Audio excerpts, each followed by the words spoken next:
My son looked at my grocery cart like I had committed a crime.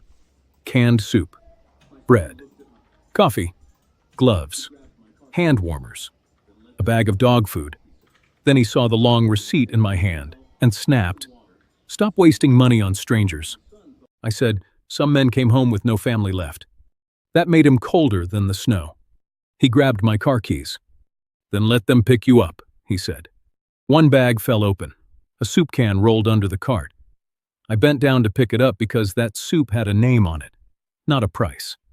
My son got in my Ford Escape and drove away. I stood there in the snow, holding a receipt with 86 names behind it. Welcome back to Final Act Revenge.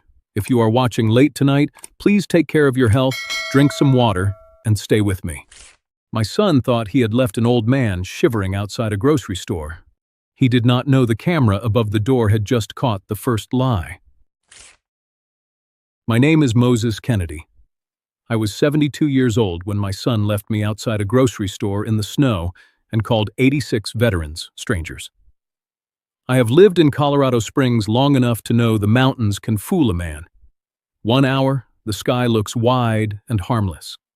The next, the wind comes down hard, snow cuts across the parking lots, and every old injury in your knees starts giving testimony. I was not a rich man, never was. I worked most of my life around delivery routes, warehouse schedules, church kitchens, and community food programs. I knew how to stretch a dollar, stack a pantry shelf, load a van in the right order, and get hot food to people before the weather ruined it. That is not glamorous work, but hungry people do not care if kindness looks glamorous.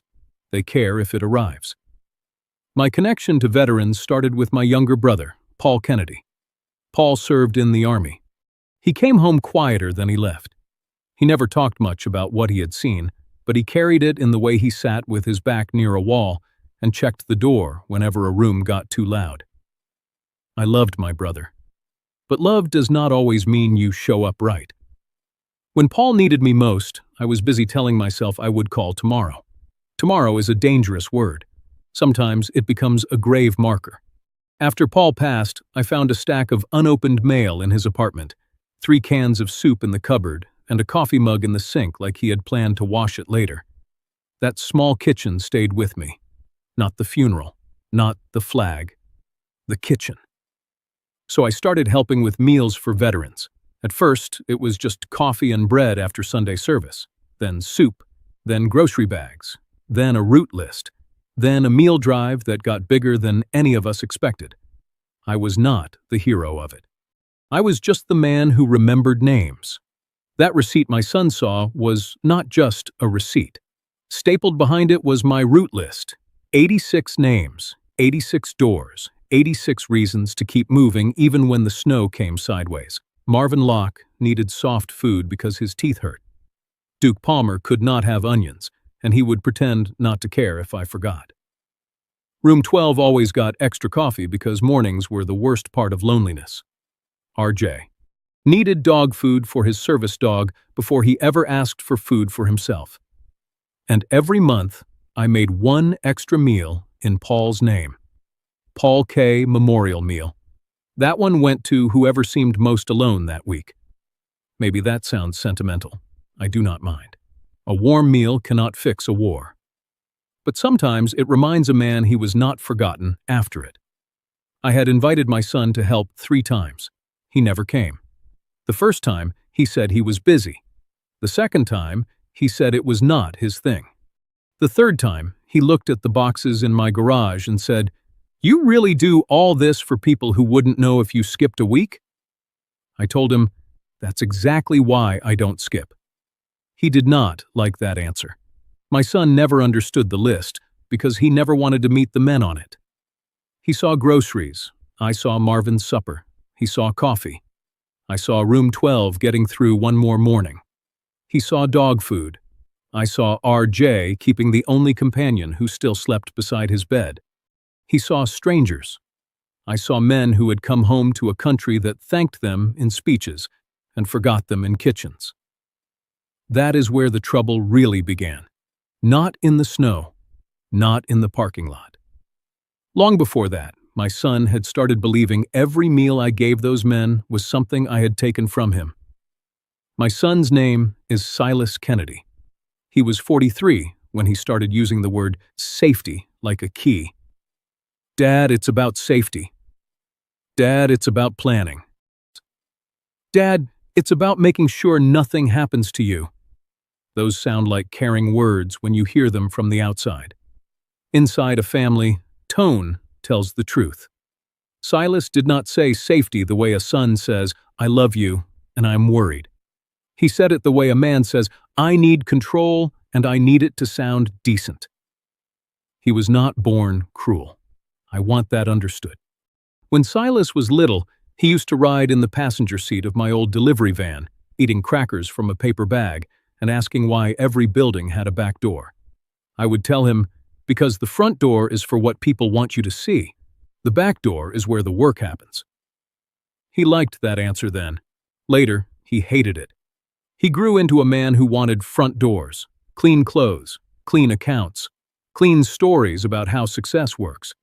He did not want to hear about church kitchens, veterans centers, late deliveries, or people whose names never appeared on plaques. Maybe I helped make that wound. I was not always present. A man can be kind to a community and still come home too tired for his own child. That is a hard sentence to say, but it is true. There were weekends I spent packing meal bags when Silas wanted help fixing his bike. There were evenings I took a call from the Veterans Center when my son wanted to talk. At the time, I told myself I was serving a need. I did not ask enough whether my own house had one too. So when Silas grew bitter, part of me understood the shape of it. But understanding a wound is not the same as handing it a weapon. Silas's trouble got worse after his small equipment rental business failed. He had financed too much, trusted the wrong partner, and tried to look stable longer than he was. His wife, Marla, did not help. She had a voice like a locked filing cabinet and a way of turning every conversation toward assets. Your father doesn't need independence, she told him once, not knowing I was in the next room. He needs management. Management, not help, not care. Management. That was when I started paying attention. Silas asked about my house first. You ever think about downsizing, Dad? Then the car. That Ford Escape is getting old. Maybe I should handle the title before something happens. Then paperwork. You should have a power of attorney, not because I want anything, because it's smart. People who say they do not want anything usually want you to stop guarding it. One afternoon, I found a business card tucked near my mailbox. Harlan Beck, Senior Transition Cash Offers. We help families simplify difficult moves. No one had asked me if I wanted to move. When I showed it to Silas, he looked annoyed. Dad, don't make everything suspicious. I said, then stop doing things in the dark. His face changed. Just a little. Enough. He was still my son. That made every warning harder to accept. Parents do foolish things with hope. We see smoke and tell ourselves it might be morning fog. Then came the DMV letter, a notice about duplicate title information for my Ford Escape. I had not requested anything. Silas said it must be a clerical mistake. Marla said, this is exactly why someone should be managing these things for you. I called Celia Hartman after that. Celia was a retired paralegal who volunteered at the Veterans Center. She could smell bad paperwork through a sealed envelope. I asked her to look at my trust, my car title, and my power of attorney forms. She said, Moses, do you think your son is pressuring you?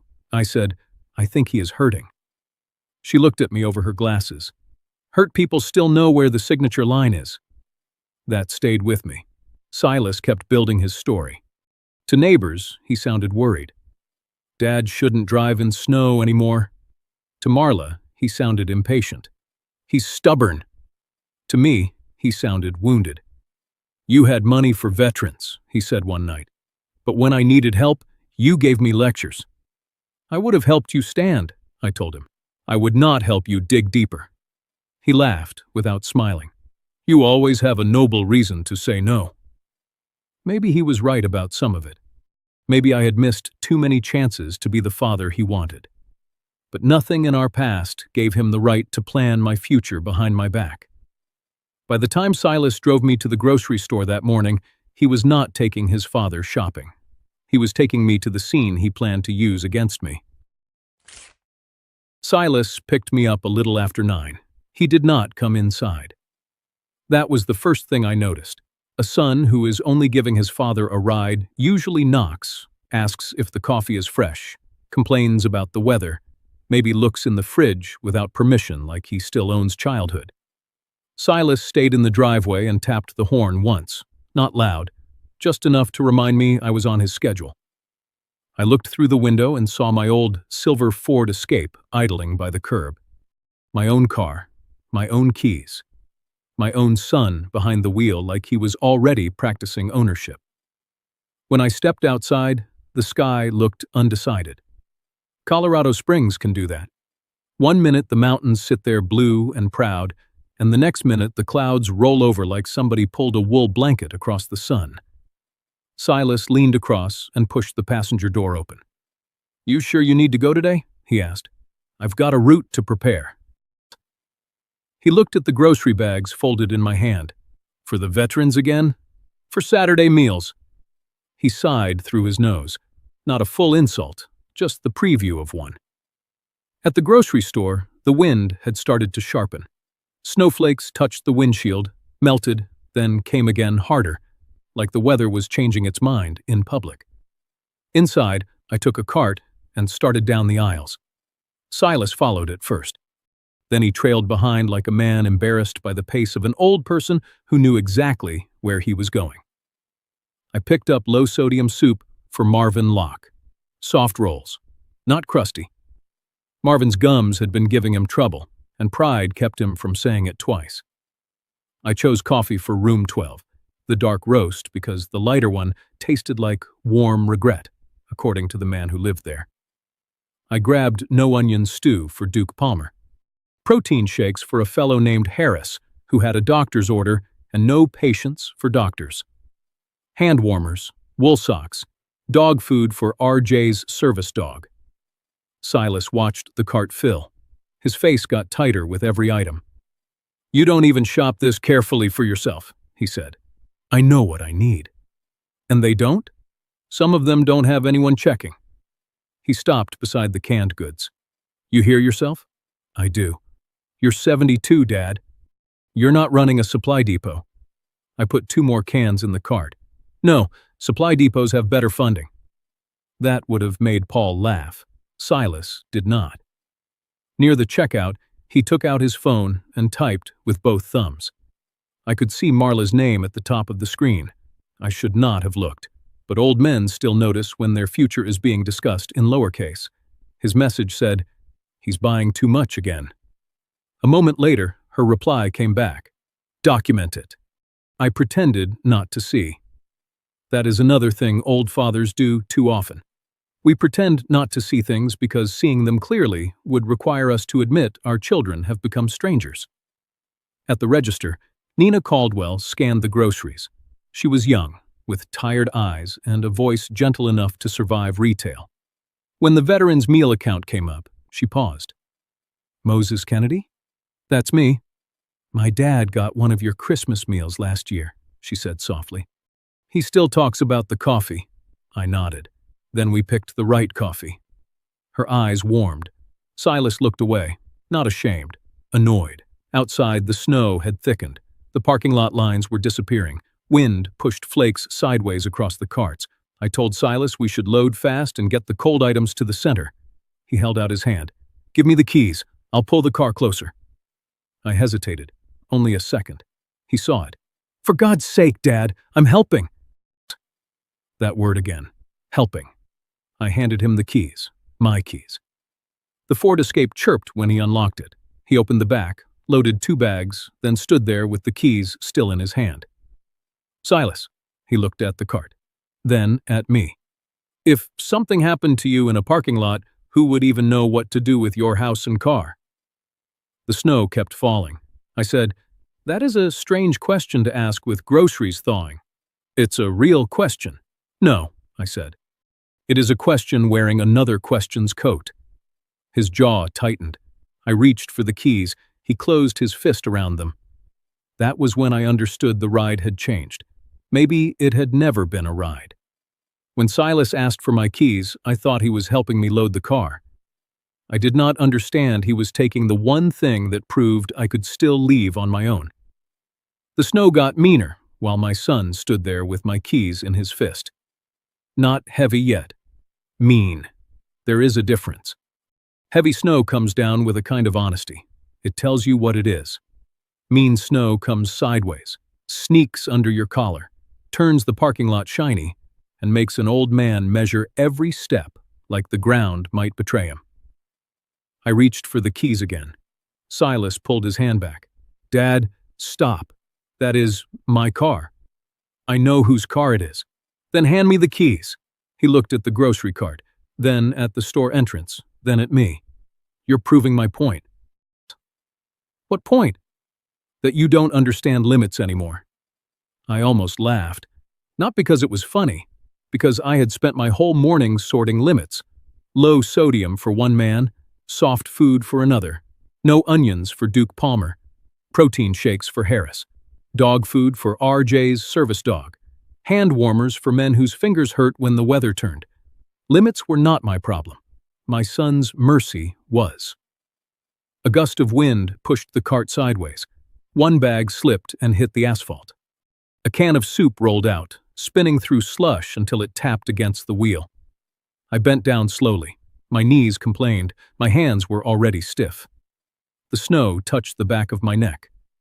Silas said, "Leave it." I picked up the can anyway. "That soup has a name on it." He stared at me like I had spoken nonsense.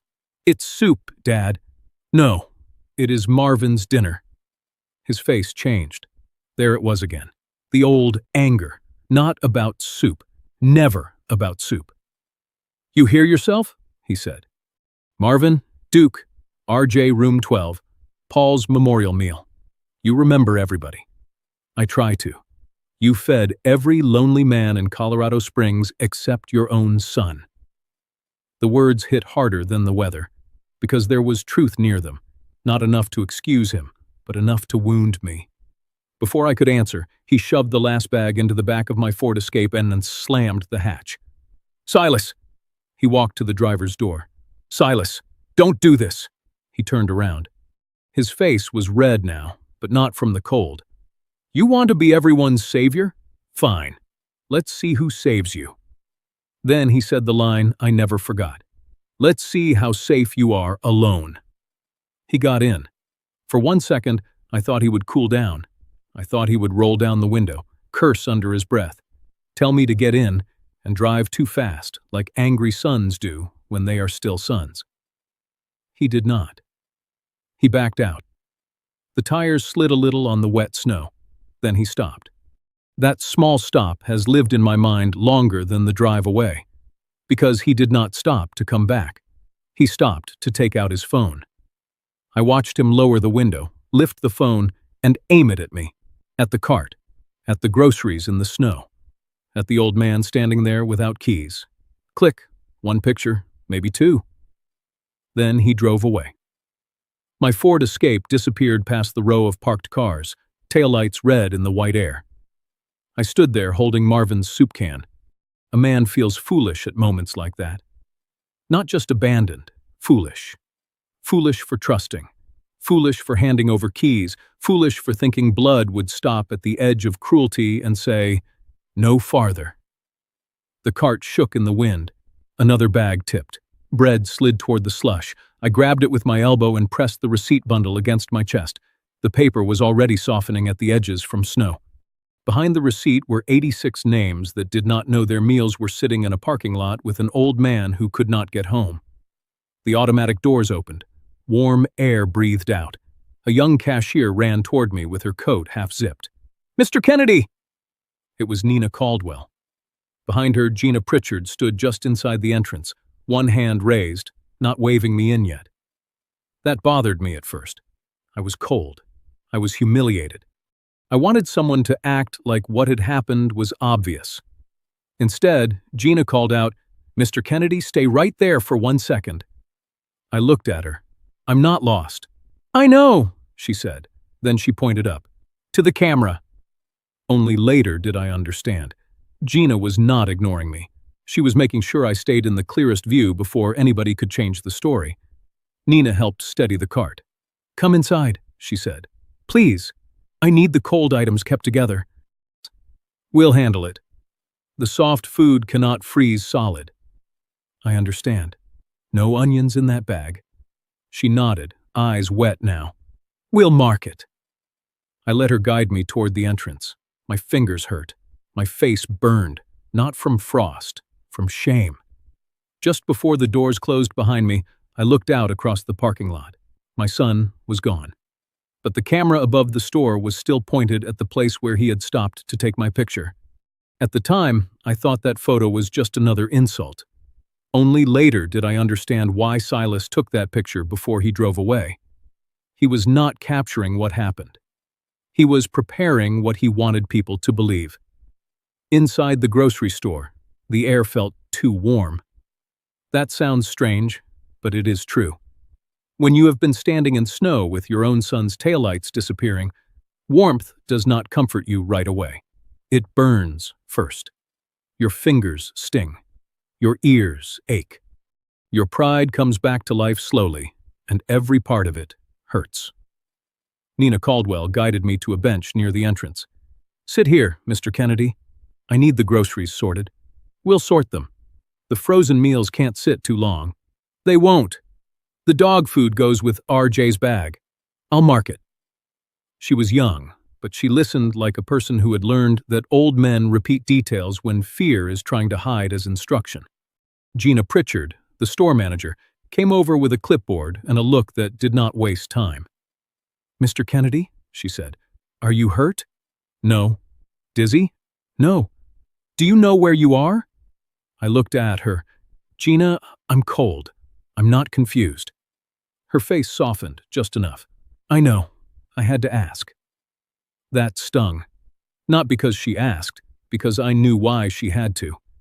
People my age can lose a whole argument before we speak. A younger person says concern, and suddenly our own memory is on trial.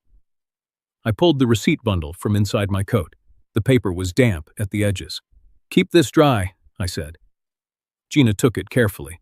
Nina looked over her shoulder. Is that the veterans list? Yes. Gina flipped through the pages. 86 names, diet notes, delivery codes, room numbers, phone numbers. Little marks only I understood, because every route list becomes a map of what people are too proud to ask for twice. Gina looked up. You remember all of this? Not all, I said. That is why I write it down. Still, Nina whispered, my dad forgets his own pharmacy password. I almost smiled. Almost. Then my phone buzzed.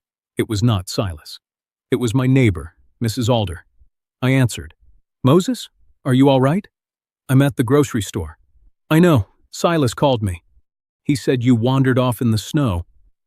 The store noise fell away. Not literally, but inside me it did. I looked toward the parking lot where snow kept brushing against the glass doors. He said what? He said you got confused, that you wouldn't get in the car. He sounded very worried. Worried. That word had become a costume.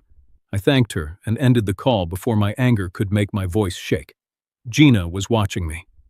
What happened? My son is already telling people I wandered. Nina's eyes widened. You didn't wander. No. Gina set the receipt bundle on the counter beside her. That's why I kept you in camera view. I looked at her then, really looked. She was not cold. She was careful. I wasn't trying to embarrass you, she said. I saw him take your keys. I saw him stop for that photo. I didn't like it. My phone buzzed again. This time it was Tessa Bellamy from the Veterans Center. Moses, she said, are you safe? I am. Silas called here. I closed my eyes. What did he ask? There was a pause. He asked if you had been acting confused lately. He asked if you ever missed deliveries.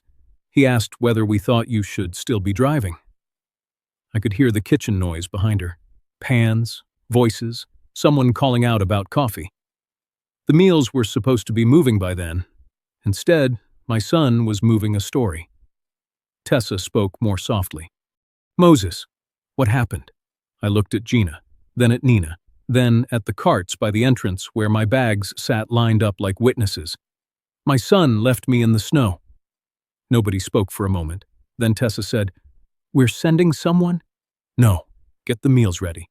Moses, get the meals ready, I said again. Marvin can't eat hard bread. Duke can't have onions. Room 12 needs coffee. Gina leaned on the counter. Mr. Kennedy? I looked at her. For once, she said, let somebody else handle the bags. I wanted to argue. Old habits are stubborn, especially the useful ones, but my hands were still shaking. Not from cold anymore. Before I tell you what the store camera showed, let me ask you something. If your own child left you in the snow, then tried to use your suffering as proof you could not live alone, would you stay quiet to protect the family name? Or would you let the truth speak for you? Tell me in the comments, because sometimes the coldest part of betrayal is not the snow. It is realizing someone planned it. Nina brought me a paper cup of coffee. I held it with both hands. Across the entrance, Gina spoke to a security employee and pointed toward the ceiling camera. He nodded, then disappeared into the back office. I heard her say, Save the last 40 minutes. Front lot, register 7, and entrance camera. My phone buzzed again. A text from Silas. Dad, don't make this worse. I'm trying to protect you. I stared at those words until they blurred. Then another text came through, not meant for me. For 1 second, it appeared in the thread before he deleted it. Marla says this helps. Don't answer calls until he calms down. I sat there with coffee cooling in my hands and groceries thawing in the carts beside me. My son had left me in the snow. But before my fingers even warmed up, he had already started calling it evidence. Gina Pritchard did not show me the footage right away. She made me sit. That bothered me more than it should have. Old men do not like being handled, even kindly, especially when their own child has just treated them like evidence instead of family. Nina brought another cup of coffee and wrapped my hands around it. You're still shaking, she said. I'm angry. I know. No, I said, looking through the glass doors at the snow. I'm angry because I almost called him first. She did not answer. That was a mercy. There are humiliations you can share with strangers, and there are humiliations that only become real when someone stays quiet beside you. Gina returned from the back office with a security employee named Pete and a small flash drive in her hand. We saved the footage, she said. Front lot, entrance, register 7, time-stamped. I looked at the flash drive. Such a small thing, a little piece of plastic, and somehow it held more truth than my son had carried in his whole chest that morning. Gina nodded toward her office. Mr. Kennedy, you should see it before anyone else tells the story for you. I followed her slowly. Nina stayed with the groceries, labeling bags with a marker like every item was a person waiting to be protected. Soft food, no onions, extra coffee, RJ dog food, Paul K. memorial meal. In Gina's office, the monitor glowed against shelves of store binders and employee schedules. Outside the little room, people kept shopping like the world had not cracked in half for one old man by the automatic doors. Gina clicked play. The video had no sound. That made it worse. Sound lets people explain themselves. Silence only shows what they did. There I was on the screen, pushing the cart through the sliding doors. Silas walked beside me, shoulders tight, my keys not yet in his hand. The parking lot looked whiter than I remembered. The cart wheels caught in slush. I watched myself point toward the back of the Ford Escape, probably telling him where the frozen items should go. Then I saw it. Silas held out his hand. I gave him the keys, not because I was weak, because I trusted my son. On the screen, he unlocked the car and loaded 2 bags. Then he paused. He looked toward the camera. Not directly, but close enough to know it was there. He moved the cart slightly farther from the entrance instead of closer. Gina paused the video. See that? I did not speak. She played it again. He moved the cart away, just a few feet, Not dramatic. Not enough for anyone passing by to notice, but enough to put me farther from the door, enough to make an old man in snow look more alone. Gina pressed play. The soup can fell. I bent to pick it up. Watching your own old body bend in bad weather is a strange cruelty. You see all the years at once, the slow knees, the careful hands, the stubbornness that looks noble until it looks pathetic. Then Silas walked to the driver's door. I saw my hand lift. Calling him, pleading maybe, the screen did not say. He got in, backed out, stopped. My chest tightened before it happened. The window came down. His phone came up. Click. A photograph. Maybe two. Then he drove away. The Ford Escape disappeared from the frame. I stayed behind with the cart. Gina let the footage run until Nina came out and touched my arm. Then she paused it. Nobody spoke. Pete, the security man, looked at the floor. Gina folded her hands on the desk. I'm sorry, Mr. Kennedy. I wanted to say it was all right. People say that too much. It was not all right. I said, he left me in the snow, then tried to calm my shivering his evidence. Gina's jaw tightened. That is why I saved it. Nina knocked and opened the door without waiting. Duke Palmer is here. I looked up. Duke Palmer filled the doorway like an old fence post that refused to rot. 68, retired Army sergeant, coat dusted with snow, cap pulled low, eyes sharp enough to cut wire. He took one look at me, then at the monitor. What did the boy do? Gina replayed the part where Silas took the picture. Duke watched without blinking. When it ended, he said, "That man didn't leave you. He staged you." The word landed hard. Staged. I had felt abandoned. I had felt insulted. But staged made it colder. Staged meant he had needed me to look helpless. Staged meant the snow was not just weather, it was background. Staged meant my age had become a prop in my son's plan. Duke pulled off his cap and held it in both hands. He came by the center 2 weeks ago, he said. I turned. Silas. Duke nodded. Asked questions. What kind? Whether you forgot routes, whether you ever delivered the wrong meals, whether you should still be driving alone. My mouth went dry. I thought he was worried, Duke said. He sounded like a son trying to get ahead of trouble. Gina looked at me. Nina whispered, he was building a file. Duke's eyes lowered. I should have told you. No, I said. You had no reason to know. But inside, something folded, not broke, folded. Because every piece was finding its place now. The DM5 letter, Marla's message, the Harlan Beck card, the questions about my car, the word safety, the way Silas had moved the cart, the photograph. My son had not simply waited for me to become weak. He had tried to arrange the room, the weather, and the witnesses until weakness was the only story left. Gina printed still frames from the footage. Silas taking the keys. Silas moving the cart. Silas taking the photo. Silas driving away. She placed them in a folder with a copy of the receipt, the timestamp, and a statement from the store. This does not leave my office without your permission, she said. But if anyone says you wandered, you have proof. I looked at the papers. Proof. People think proof feels powerful. Sometimes it feels like grief with page numbers. Duke stepped closer. Moses, the meals are being sorted. Tessa sent 2 volunteers. Nobody on the list goes hungry today. That almost undid me. Not the legal threat, not the abandonment. That. The fact that Marvin would still get soft food. Duke would still avoid onions. Room 12 would still have coffee. Paul's memorial meal would still go to somebody who needed a name beside his. I nodded once. Thank you. Duke put his cap back on. Don't thank me. Just don't let that boy turn your kindness into a diagnosis. Gina slid the folder toward me. I rested my hand on it.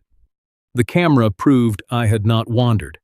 But Duke's memory proved something worse. Silas had been looking for a way to call me unsafe long before the snow started falling. By the time I got home, my Ford Escape was already in my driveway. That almost made me laugh. Not because it was funny, because my son had taken the car, left me in the snow, and still had the nerve to park it neatly, like returning stolen dignity, with the tires straightened, made it decent. Silas stood on my porch. Marla stood beside him with a folder tucked under one arm. That folder told me more than their faces did. People do not bring folders to apologize. They bring folders when they want a signature. Silas stepped down first. "Dad, before you get upset," I looked out at him. "Too late." His jaw tightened. Marla spoke in that calm voice of hers. "Moses, today proves we need to have a serious conversation about safety." There it was again. Safety. A soft blanket over a hard plan. I walked past them and unlocked my front door. Silas followed me inside like he still had the right. The house was quiet. Too quiet. The kind of quiet that makes every picture on the wall feel like a witness. I set Gina's folder on the kitchen table. Silas noticed it. "What's that?" "Truth with timestamps." His eyes changed, just a little. Marla put her folder down across from mine. "We are not here to fight," she said. "We are here because something could have happened to you." I turned to Silas. "Something did happen to me." He looked away. "That's not fair." "No?" "You refused help." I stared at him. "You drove away." His voice rose. "Because you don't listen." There it was, the sun beneath the scheme. Angry, wounded, still mine. "You spend money you don't have," he said. "You drive in bad weather. You act like those veterans are your whole family." I did not answer. That was a mistake, maybe. Silence gives angry people room to build stairs. Silas climbed fast. "You fed every lonely man in Colorado Springs except your own son." The words hit the same place they had in the parking lot, only deeper now, because we were in my kitchen.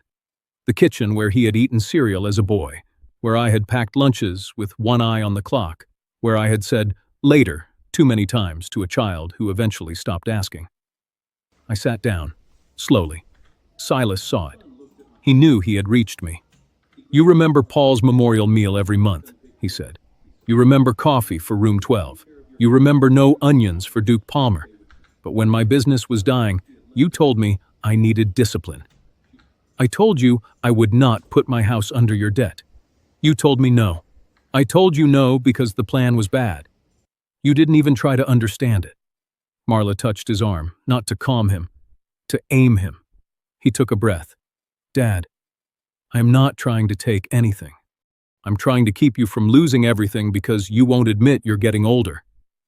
That sentence was almost believable. Almost.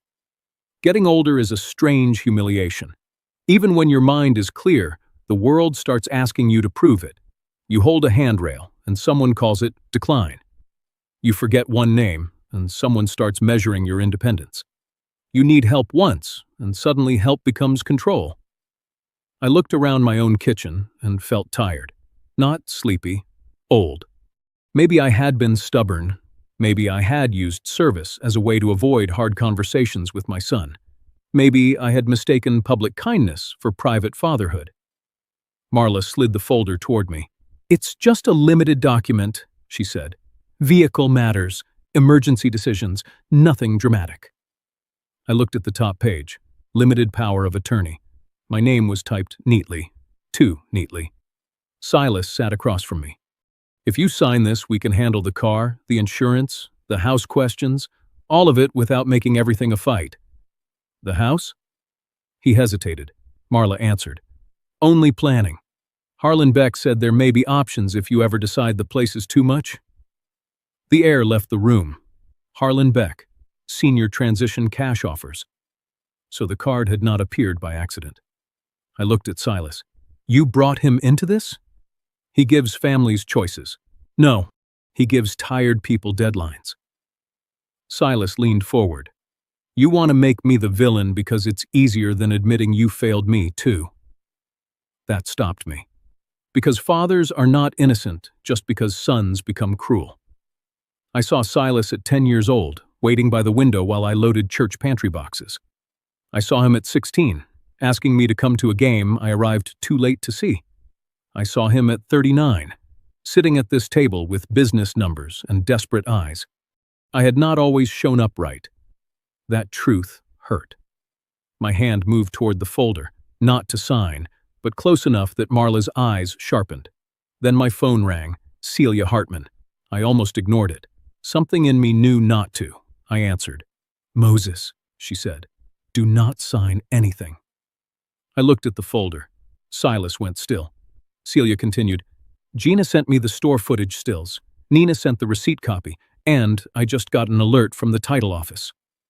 My mouth went dry. "What alert?" "Someone requested duplicate title information on your Ford Escape again." Marla said quickly, "That could be routine." Celia's voice sharpened through the speaker.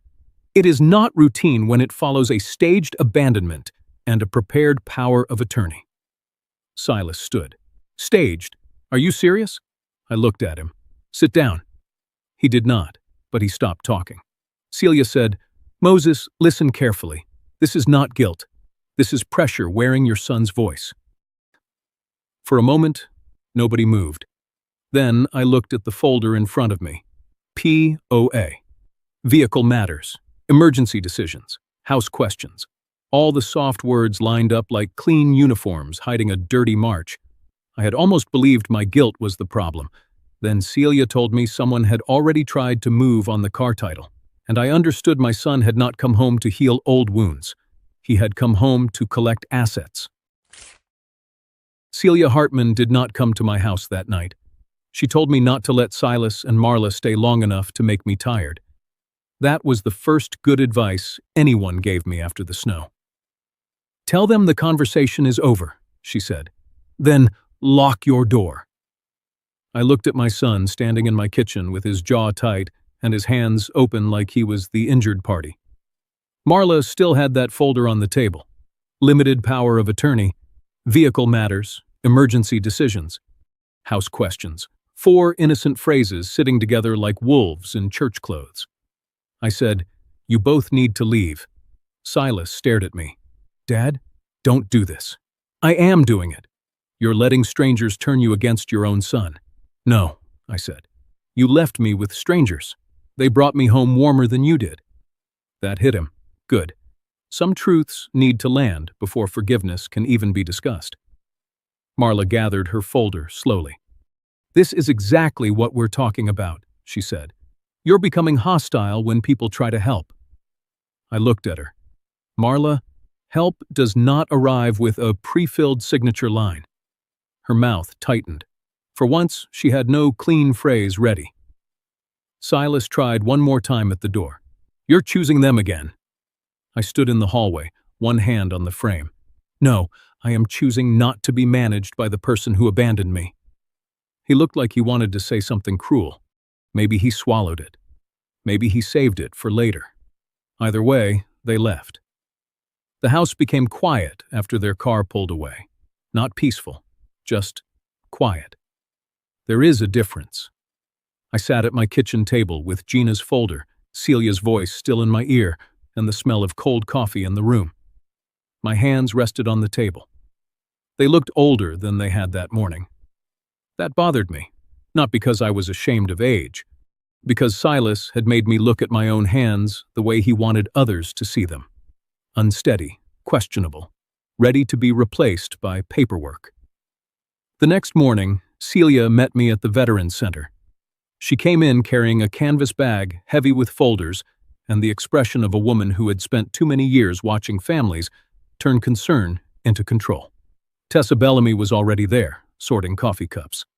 Duke Palmer sat near the heater, pretending he had not come early just to make sure I was alive. Celia set her bag on the folding table. "Moses," she said, "you need to understand something. Your son thinks you are soft because you feed people. I am soft in places. That is not the same as being available." Then she opened the first folder. Revocable Living Trust. I remembered signing it. Not long after the DMV letter. Not long after Harlan Beck's card appeared near my mailbox. Not long after Marla started saying senior transition with that polite little smile. Celia had insisted. "You can love your son," she had told me then, "and still protect yourself from what his pressure is becoming." Back then, I thought she was being too sharp. Now I understood she had simply been early. She pointed at the trust language.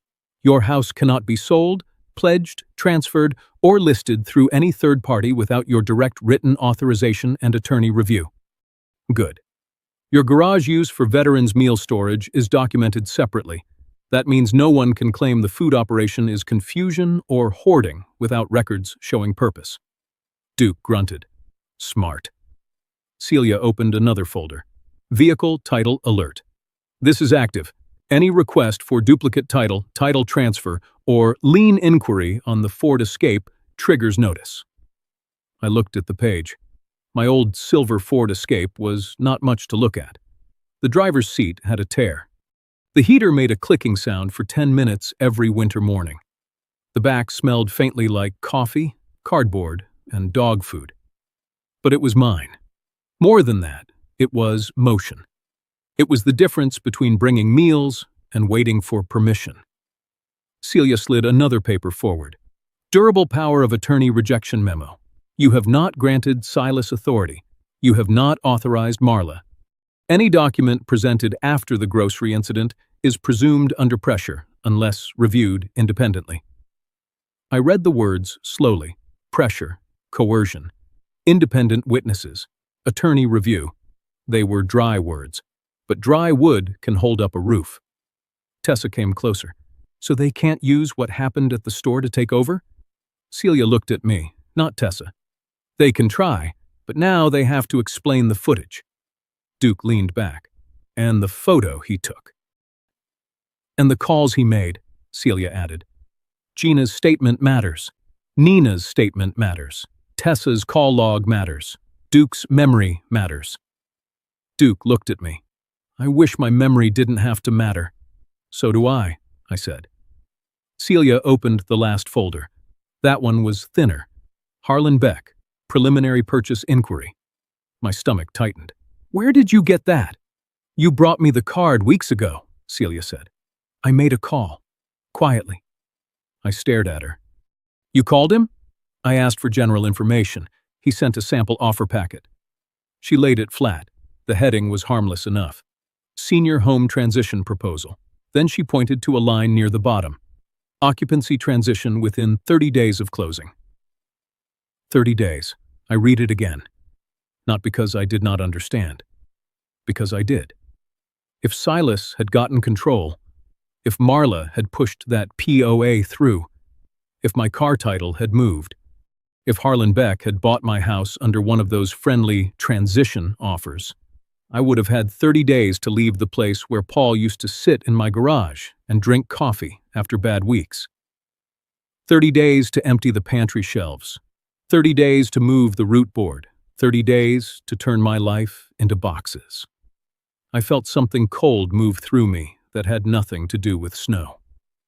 Celia's voice softened. Moses, you did not sign protection papers because you hated your son. I looked at her. You signed them because you saw pressure becoming a pattern.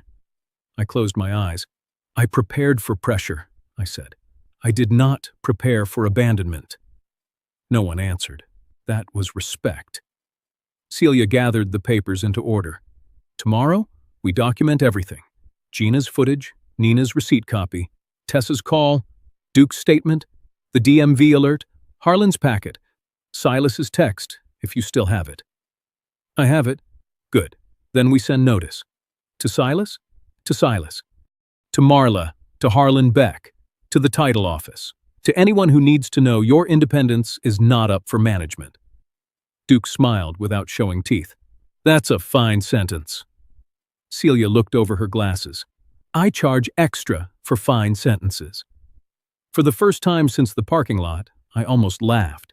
Almost. Then Tessa placed something on the table. It was the route list. 86 names. She had dried the pages, flattened the corners, and clipped them behind the receipt. Still readable, she said. I touched the top page. Marvin, Duke, Room 12. R.J. Paul K. Memorial Meal. Silas had thought the list made me look confused. Celia saw it differently. This, she said, tapping the route sheet, is one of the clearest records in the room. Names, needs, delivery notes, payment source, purpose. I looked at her. So my charity list is evidence now? No, she said. Your discipline is. That stayed with me. Silas had called the veterans strangers because he never learned their names. But my list knew every one of them. It knew who could not chew hard bread, who needed coffee, who had a service dog, who lived alone, who lied and said they were fine. That was not confusion. That was care with structure. Celia slid the POA folder back into her bag. If they come to the Veterans Center, she said, do not argue alone. They will come. I know. I looked at her. How? Because people who want control do not stop when you say no. They stop when a room full of witnesses hears why they were asking. Duke stood slowly and reached for his coat. Then let the room be full. The next day, it would be. Silas thought he had found a way to prove I could not live alone. He did not know I had already signed papers proving he could not be trusted to stand between me and my own front door. The Veterans Center did not look like a place where a family plan could fall apart. That was what made it right. No marble floors, no polished conference table, no lawyer's office with glass walls. Just folding tables, coffee urns, cardboard boxes, freezer bags, and men who had learned to sit quietly because life had already made enough noise. Tessa Bellamy had the root board set up by the kitchen. Marvin Locke's soft meals were packed. Duke Palmer's no-onion bag sat near the door. Room 12 had 2 pounds of coffee and a note that said, "Don't argue, take it." RJ's dog food was in the corner, and on the main table, Celia Hartman had placed 3 folders, mine, Gina's, and the one Marla brought in with her when she and Silas walked through the door. Silas looked around the room like he had entered the wrong place. Marla did not. She walked in straight, folder tucked under her arm, lips pressed together, already prepared to sound reasonable. "Moses," she said, "this is about safety." I looked at the room, at the veterans, at the groceries, at the receipt bundle lying beside Celia's papers. "No," I said. "Today is about truth." Silas stepped forward. "Dad, don't do this here. You left me there." That stopped him, just for a breath. Then he looked at Duke Palmer, Tessa, Nina Caldwell, Gina Pritchard, Celia, and the volunteers lining the back wall. "You're really putting our family business in front of all these people?" Duke rose slowly from his chair. "Boy, you put your father in front of a camera." Silas's face hardened. Gina placed a flash drive on the table. "I have the footage from the store, time-stamped, front lot, entrance, register 7. Marla lifted her chin. "We're not disputing he was at the store." Gina looked at her. "You might want to dispute less before you hear more." Nina set down the printed receipt. "The purchase was made through the veteran's meal account, not his personal retirement money." Tessa added, "And the route list was attached before he ever left the store." Celia slid the receipt bundle forward. 86 names, 86 needs, 86 lives my son had reduced to strangers. Silas stared at the list. "Dad, I never said they didn't matter." I looked at him. "You said I was wasting money on them." His mouth opened, closed. Marla cut in. "Moses, one bad argument does not change the fact that you should not be handling everything alone." Celia tapped her folder. "This is not a court, but these documents decide what can and cannot happen next." She opened the first page. "Moses Kennedy has granted no power of attorney to Silas Kennedy or Marla Kennedy. Any document presented after the grocery store incident requires independent review." Marla said, "That is excessive." "No," Celia said, "it is protection." She opened the next page. "Vehicle title alert remains active. No duplicate title request, lien inquiry, transfer, or insurance authority change may proceed without direct confirmation from Moses and attorney review." Silas shifted. I saw it. So did Celia. Then she opened Harlan Beck's proposal. "And this preliminary home transition offer is not valid authority to sell, list, inspect, or prepare transfer of Moses's home. Marla's face paled for the first time. Celia read the line clearly. Occupancy transition within 30 days of closing. The room went quiet. Duke looked at Silas. You were going to give him 30 days? Silas snapped. I wasn't giving him anything. That was just an option. I placed my hand on the receipt. Options do not hide in folders. Gina nodded to Pete, the store security man, who had come with her. He connected the flash drive to the small TV Tessa used for training videos. The footage played without sound. There I was, the cart, the snow, my son asking for the keys, my hand giving them over, his hand closing, the cart being moved farther from the entrance, the soup can rolling, my old body bending, my son getting into my Ford Escape, stopping, taking the photo, driving away. No one spoke until it ended. Then Duke said, that man did not wander. Nina added softly, he was left. Gina looked at Silas. And photographed? Silas turned red. I was scared. I shook my head. No, you were building a story. He pointed at me. You don't get to act innocent. You chose them over me for years. There it was again, the wound. Real enough to bleed, not clean enough to excuse him. I stepped closer. I failed you in some ways. I will carry that, but you do not get to turn my guilt into your authority. His eyes shone. Anger, grief, panic, maybe all three. You had money for them. It was donation money. You had time for them. That part is true. The room softened around that sentence. I let it. Then I finished. But a son's pain does not make his father's house collateral. It does not make his car yours, and it does not make abandonment protection. Marla whispered, Silas, we should go. No, Celia said. One more item. She slid a notice across the table. Silas's successor authority is now under formal review. Until review is complete, he has no authority to act for Moses, his home, his vehicle, his accounts, or the Veterans Meal Fund. Any contact with Harlan Beck or title agencies must cease. Silas stared at the paper, then at me. You're cutting me out? I picked up the receipt bundle and placed it on top of Marla's power of attorney folder. No, I am cutting your hands off my papers. That sentence went through the room like a door closing. Tessa stood beside the root board. The garage pantry still opens next week? I looked at her. Yes. Silas's face changed. Garage pantry? I turned to him. My garage will store winter meal supplies. The Ford Escape will keep delivering them. My house will not be sold through a man who gives old people 30 days to disappear. Duke nodded once. RJ, quiet until then, lifted his cap. Good. Small word. Big room. Silas looked at the receipt on the POA folder. For the first time, he seemed to understand that every name on that list was a witness he had never bothered to meet. He came to the Veterans Center holding papers he thought would make me smaller. He left with no keys, no authority, and my receipt sitting on top of the power of attorney he could not use. The Ford Escape came home that night, not with Silas driving it. Duke Palmer brought it back. He parked it in my driveway, handed me the keys, and said, Your heater still sounds like it's arguing with itself. I said, So do my knees. He smiled. That was the first small mercy after a very long, cold day. In the weeks that followed, Celia Hartman sent the notices. Silas had no authority over my house, my vehicle, my accounts, or the Veterans Meal Fund.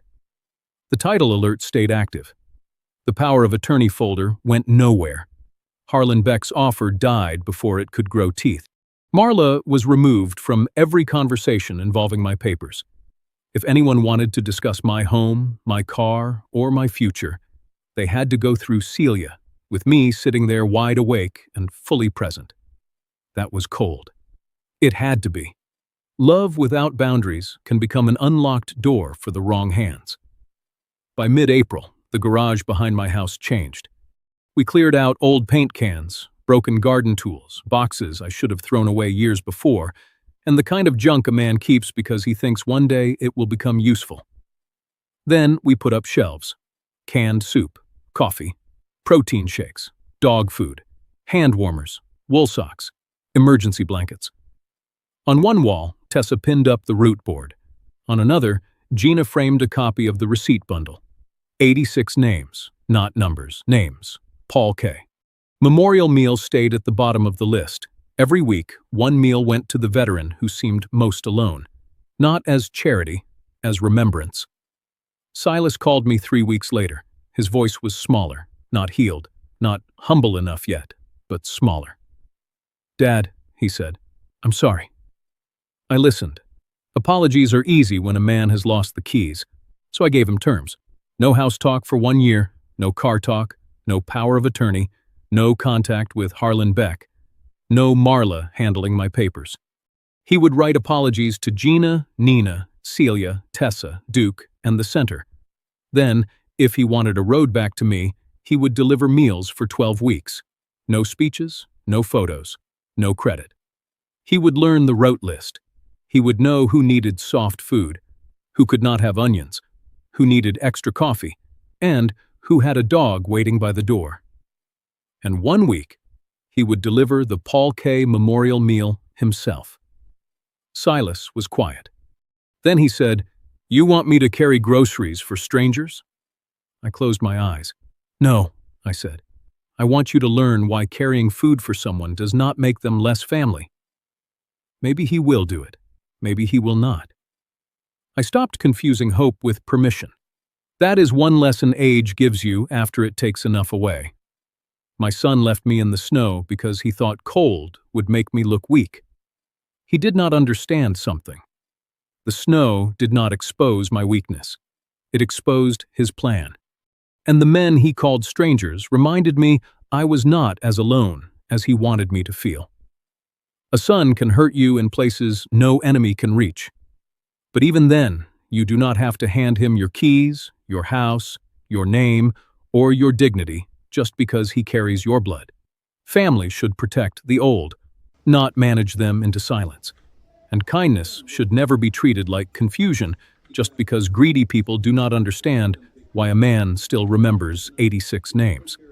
Thank you for watching and sharing this time with me today.